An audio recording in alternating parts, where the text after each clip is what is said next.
ভারতীয় রাজনীতি থেকে শ্রীরামকে আলাদা করতে পারবেন না। সম্রাট শ্রীরাম রাম রাজ্যের অধিপতি, ন্যায় ও সততার প্রতীক।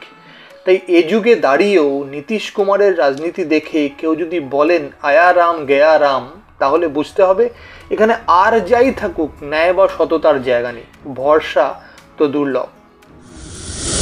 দেখুন, ভারতীয় রাজনীতিতে না এই দলবদল নতুন কিছু নয়।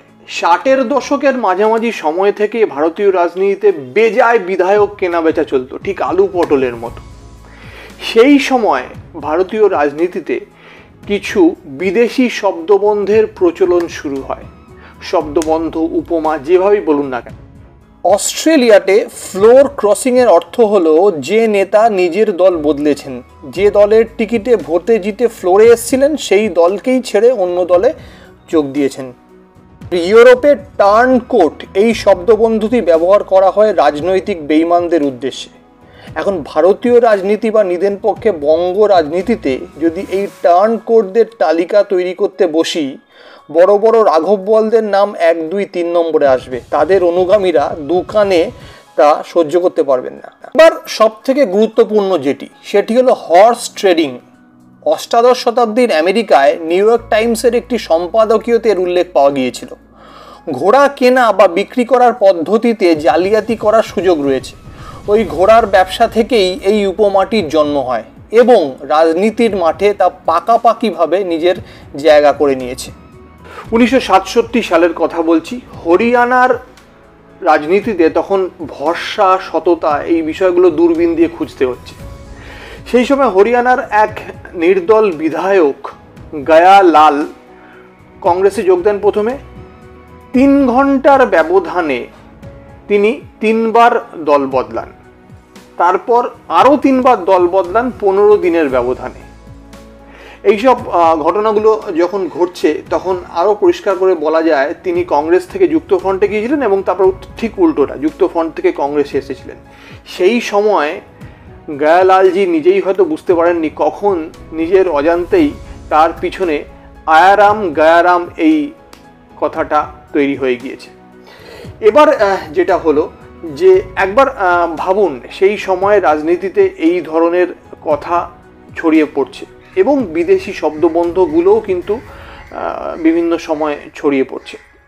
ইউটিউব, ইনস্টাগ্রামের জামানায় যদি এই ঘটনা ঘটতো তাহলে কি ঘটতো সেটা মর্যাদা পুরুষোত্তম শ্রীরামই জানেন। তবে 1968 সালে হরিয়ানাতে আবার ভোট হতে হয় এবং কারণ তার আগে সেখানে রাষ্ট্রপতি শাসন জারি। শুধু গয়ালাল নন, ভারতে তার থেকেও বড় দলবদলু নেতার উদাহরণ আছে, তবে তিনিই শুধু নিজের নামে খ্যাত হয়েছেন। আজকের এই ঘোর নীতিশ কুমার যুগে যে কাণ্ডগুলি হয় তা আড়াল করার প্রয়োজন নেই, কারণ এখন নির্লজ্জতাই রাজনীতির ভূষণ। ভারতে প্রায় সব কিছুর জন্যই আইন আছে, আর আইনের ফাঁকও আছে। রাজীব গান্ধী আমলের অ্যান্টি ডিফেকশন ল সম্পর্কে কিছু বলার আগে একটা কথা বলি। যদি খবরের সরল নিরপেক্ষ ব্যাখ্যা পেতে চান তাহলে অবশ্যই এই চ্যানেলটা সাবস্ক্রাইব করবেন। প্রায় 2 দশক বিভিন্ন সংবাদ মাধ্যমে কাজ করার পর স্বাধীনভাবে কাজ করব বলে ইউটিউবকে বেছে নিয়েছি।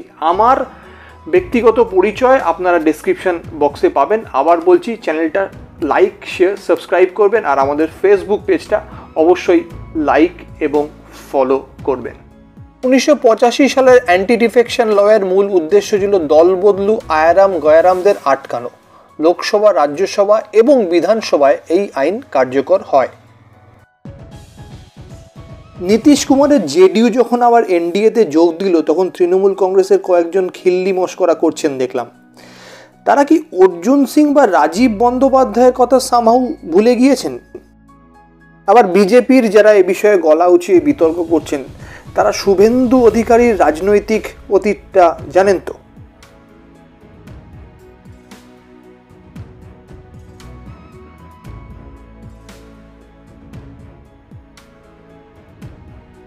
এর কথায় আসি, উত্তর 24 পরগনার ভাটপাড়া থেকে তৃণমূল কংগ্রেস বিধায়ক হিসেবে নির্বাচিত হতেন অর্জুন। তার পলিটিক্যাল অ্যাম্বিশনটা যখন ঊর্ধ্বগামী হলো তখন তিনি ব্যারাকপুর লোকসভা কেন্দ্রে তৃণমূলের তৎকালীন সিটিং এমপি দীনেশ ত্রিবেদীর জায়গায় টিকিট চেয়ে বসলেন। মমতা বন্দ্যোপাধ্যায়ের টিকিট দিলেন না। তিনি বিজেপির টিকিটে ব্যারাকপুর থেকে জয়লাভ করলেন। এবং তার কিছুদিন পর বিজেপি থেকে আবার ফিরে এলেন তৃণমূলে এবং স্বাভাবিকভাবেই তার সেই আগমন হলো সাংসদ হিসেবে। অন্যদিকে মমতা বন্দ্যোপাধ্যায়ের বিরুদ্ধে শুভেন্দু অধিকারীর মতো কোনো একজন বিরোধী মুখ খুঁজছিল বিজেপি।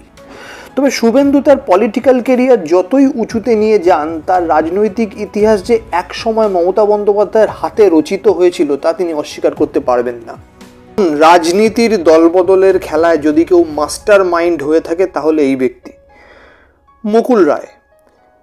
রাজনীতির দলবদলে একে আপনি পেলে মারাদোনার সঙ্গে তুলনা করতে পারেন। যা করেছেন মাস্টারপিস। যখন তৃণমূলে ছিলেন তখন বিরোধীদের অর্থাৎ বিরোধী জনপ্রতিনিধিদের তৃণমূলে এনেছেন, যখন বিজেপিতে গিয়েছেন তখন তো রীতিমতো স্টেজে দাঁড়িয়ে হুঙ্কার দিয়েছেন যে তৃণমূলকে ফাঁকা করে দেবো, সকলকে নিয়ে চলে আসবো, সরকার পড়ে যাবে।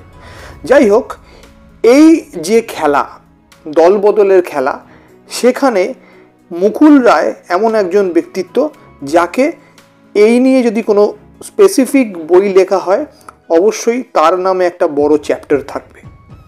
ভারতের রাজনৈতিক ইতিহাস বিশ্লেষণ করলে কতজন আয়ারাম গয়রামের উদাহরণ পাওয়া যাবে তা অনুমান করে বলা কঠিন কাজ। রাজ্যের এক উঠতি নেতা আমাকে বললেন, দেবময়দা, ক্যারিয়ারের স্বার্থে আপনি কতবার খবরের কাগজ পরিবর্তন করেছেন? চটজলদি উত্তর দিতে পারিনি। নিজের কার্যক্ষেত্রে উন্নতি তো সকলেই চায়, আমাদের মধ্যে বেশিরভাগ মানুষ চাইবেন। অর্থাৎ politics for politician is now a job. নেতাদের পারফরমেন্স অ্যানালিসিস করেই তবেই কিন্তু আপনারা 5 বছর অন্তর অন্তর অ্যাপ্রাইজালের কথা ভাববেন।